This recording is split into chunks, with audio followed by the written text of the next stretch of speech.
Welcome to my channel Shiv Prakash classes. दोस्तों आज हम रियल इस्टेट विनियमन और विकास अधिनियम 2016 के विषय में पढ़ेंगे।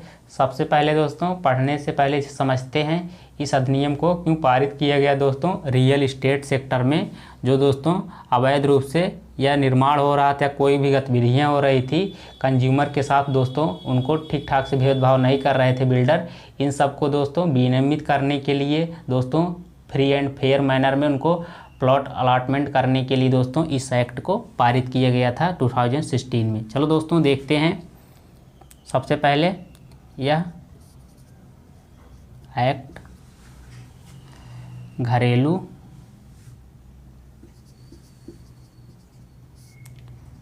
खरीद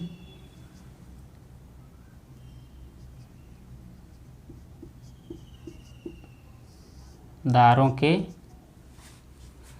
रक्षा के लिए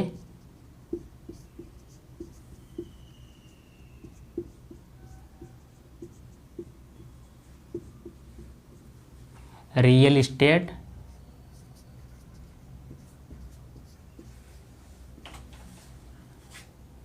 सेक्टर को बढ़ावा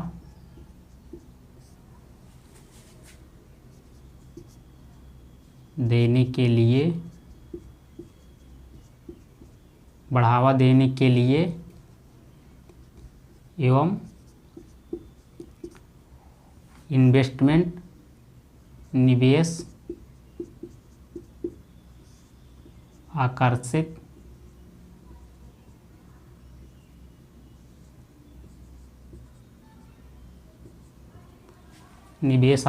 करने के लिए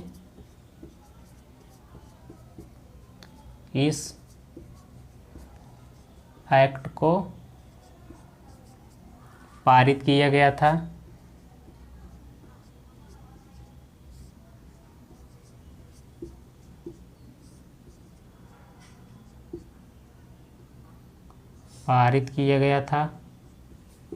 अब देख लेते हैं दोस्तों जो हमारे फ्रेंड इंग्लिश मीडियम के उनके लिए this act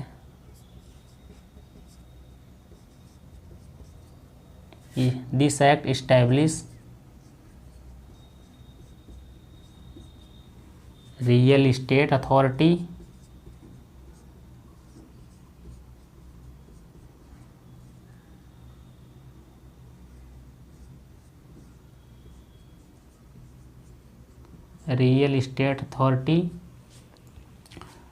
to protect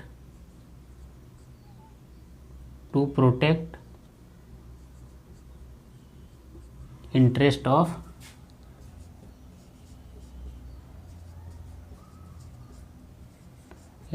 of consumers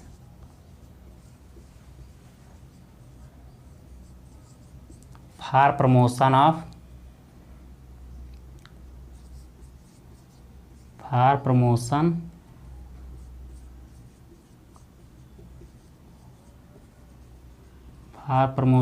and attract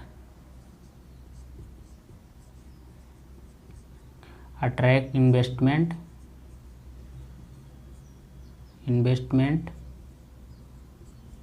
into real estate sector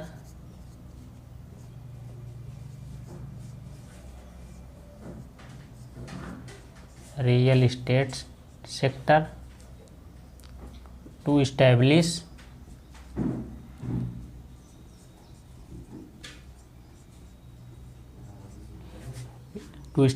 educate tribunal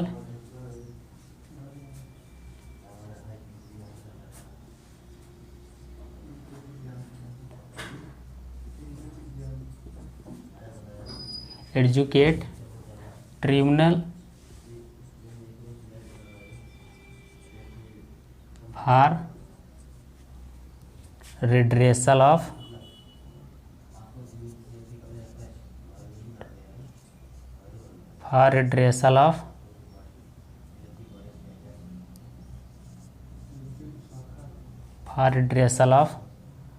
dispute। दोस्तों एक बार मैं इंग्लिश पढ़ दे रहा हूँ। This act establish real estate authority to protect interest of consumer. दोस्तों इस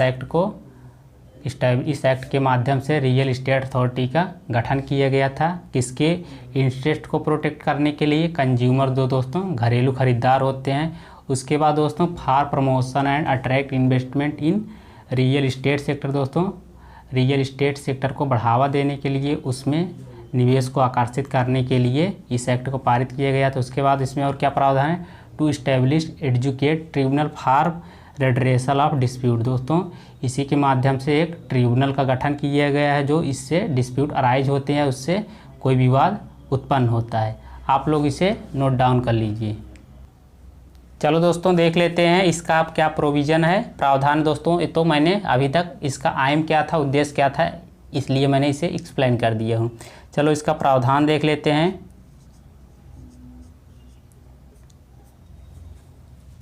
इसमें दोस्तों ट्रिब्यूनल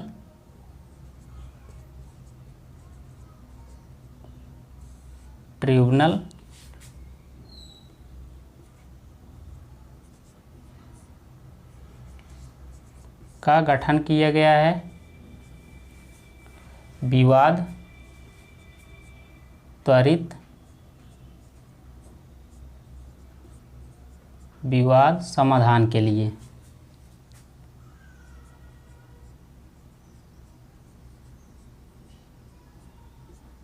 त्वरित विवाद समाधान के लिए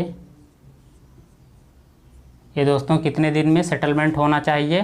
60 दिन में, 60 दिन में विवाद समाधान हो जाना चाहिए। अब उसके बाद देखते हैं इसमें घरेलू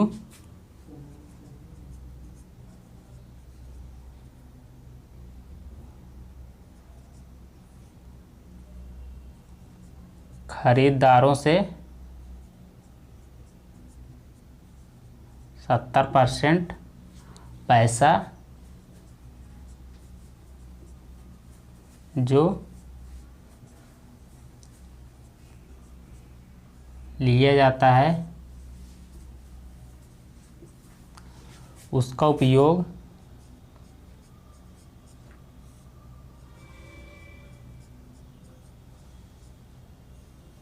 केवल निर्माण कार्य के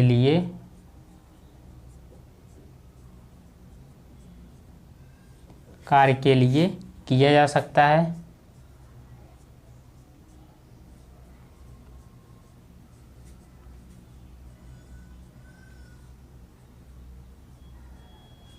अब उसके बाद और देखते हैं, यदि कोई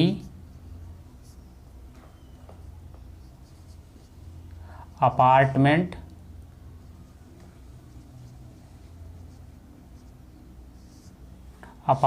निर्माणकर्ता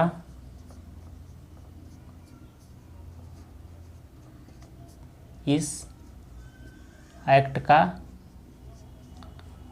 उल्लंघन करता है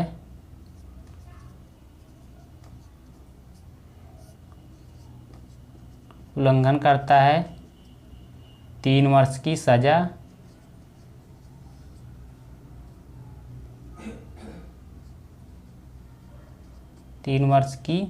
का 3 वर्ष की सज़ा तथा अपार्टमेंट एजेंट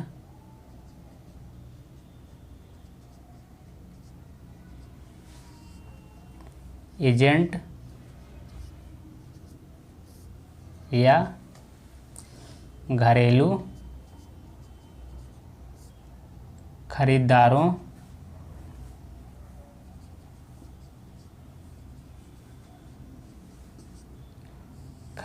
के लिए 1 वर्ष की सज़ा का प्रावधान।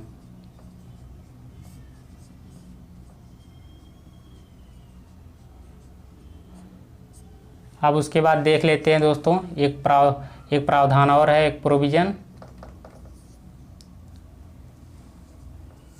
जो मुख्य रूप से बहुत ज़्यादा इम्पॉर्टेंट है।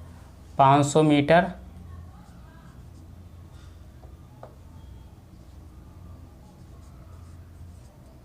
या 8 अपार्टमेंट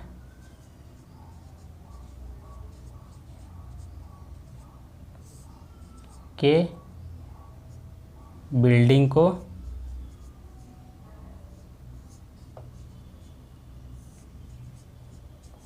छोड़कर अन्य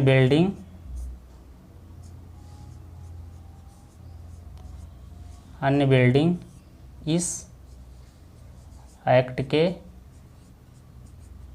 दायरे में आएंगी।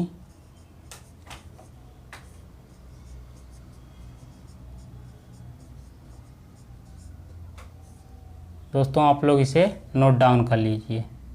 चलो दोस्तों, इसके जो प्रोविज़न है या प्रावधान है इसका क्विक रिवीजन कर लेते हैं। दोस्तों इस एक्ट के माध्यम से एक ट्रिब्यूनल इस्टेब्लिश की जाएगी, ट्रिब्यूनल का गठन किया जाएगा त्वरित विवाद समाधान के लिए। दोस्तों विवाद का समाधान कितने दिन में होना चाहिए? 60 दिन में विवाद का समाधान हो जाना चाहिए।